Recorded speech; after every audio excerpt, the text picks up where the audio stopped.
Hello to all you student programmers out there.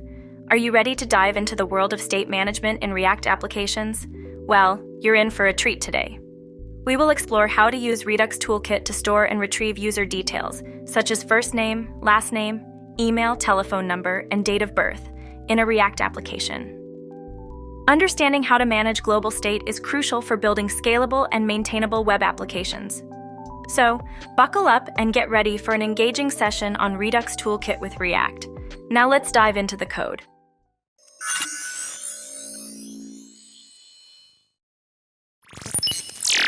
First, we start by importing necessary libraries and functions from Redux/Toolkit and React Redux. The Redux Toolkit simplifies the Redux setup and reduces the amount of boilerplate code you need to write. The initial state object defines the structure of the state we want to manage. In this case, user details like first name, last name, email, etc. The createSlice function creates a slice of the state, which includes the reducers and actions. We name this slice user and set its initial state. The setUserDetails reducer function will update the state based on the action payload, which contains new user details. Then, we use configureStore from Redux Toolkit to create the Redux store. This store holds the complete state tree of our app.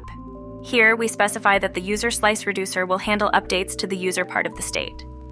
In the user details component, we use the useSelector hook to read from the store. This allows our component to access the current state of user details. The useDispatch hook returns the dispatch function, allowing us to dispatch actions. The update user details function inside user details demonstrates how to update the user details by dispatching the setUserDetails action with new user information. Finally, the app component wraps the user details component in the Redux provider. This makes the Redux store available to any nested components that might need to access the Redux store.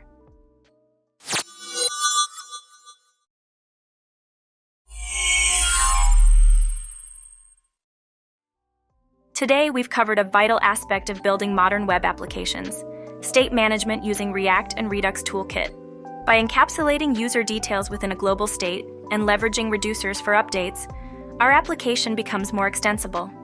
This pattern promotes reusability, as components can be designed to depend on global state rather than prop drilling or context APIs. It also improves efficiency by minimizing unnecessary re-renders and ensuring that the state is updated predictably. Thanks for watching, everyone, and don't worry if you missed anything. We've added a link to the source code in the description.